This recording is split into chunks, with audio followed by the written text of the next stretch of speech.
Иногда в жизни происходят настолько необычные и удивительные события, что нам просто сложно поверить в их истинность. Одна из таких необыкновенных историй связана с рождением уникальных малышей. Первым свет увидел мальчик по имени Айвон, у которого оказались зеленые глаза и светлая кожа. А затем родилась девочка Азера, внешность которой была совершенно другой. Акушерка, которая принимала роды, сильно удивилась, насколько разными были дети. Если бы она сама не присутствовала на этом событии, то просто усомнилась бы, что у малышей одна и та же мама. У Азеры оказались темные волосы и очень смуглая кожа. А еще у малышки карие глаза. Они с братом получились очень контрастными близнецами, но самое интересное, что внешность Азеры стала еще больше меняться со временем. Сейчас у девочки очень темная кожа, хотя у ее мамы и папы она светлая. Когда Шанталь гуляет со своими детьми, ее часто спрашивают, ее ли это дети. Некоторые полагают, что малыши просто не родные, и они не стесняются об этом спрашивать. Люди действительно очень странные. Вот интересно, кому может прийти в голову задавать такие бестактные вопросы? Хорошо еще, что у окружающих хватает ума не обвинять Шанталь в измене мужу с афроамериканцем. Но счастливая мамочка совершенно не обижается на незнакомцев, старается отшучиваться или не реагировать на сомнения людей.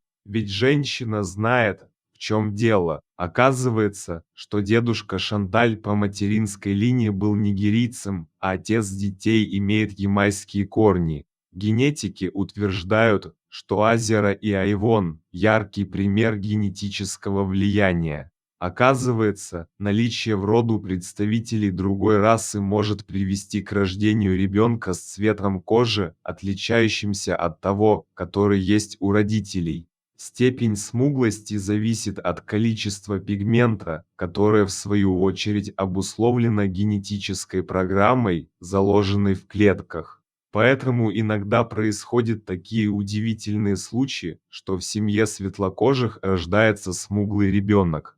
Однако случай Шанталь действительно уникальный, ведь в семье, где у мужа и жены белая кожа, появились близнецы, относящиеся к разным расам. Генетики посчитали, что вероятность такого события 1 к миллиону, поэтому смело можно сказать, что Азера и Айвон действительно уникальные малыши. Сама Шанталь говорит о своей необычной семье следующее. Я так рада, что они получились такими, какие есть. Интересно, что близнецы отличаются не только цветом кожи, они еще и совершенно разные по характеру. Айвон очень требовательный и эмоциональный, а его сестренка более спокойная и уравновешенная. Мальчик хочет внимания, постоянно болтает, малышка же почти не плачет, очень серьезная и сосредоточенная.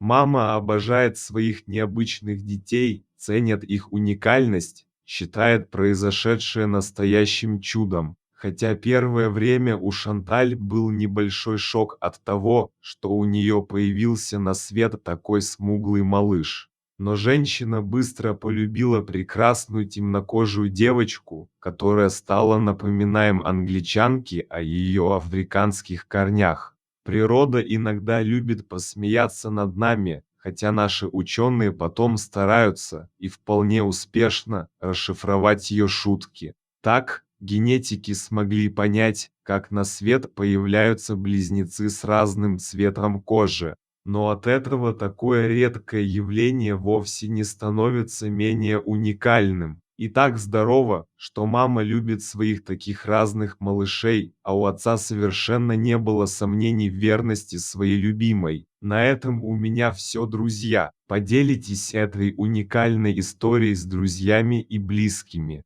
До скорого! Генетика– наука, изучающая закономерности и материальные основы наследственности и изменчивости организмов, а также механизмы эволюции живого. Наследственностью называется свойство одного поколения передавать другому признаки строения, физиологические свойства и специфический характер индивидуального развития. Свойства наследственности реализуются в процессе индивидуального развития.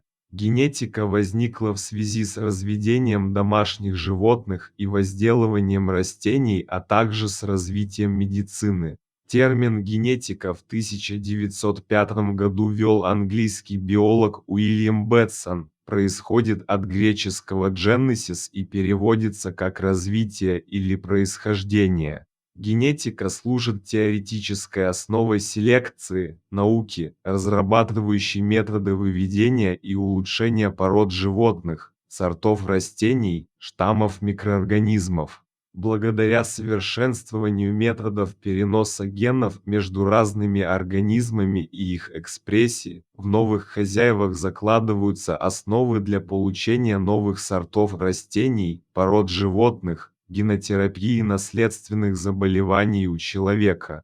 Современная генетика не только ставит и решает фундаментальные проблемы организации живой материи, ее методы активно используют в осуществлении продовольственной, экологической, космической и иных глобальных программ человека.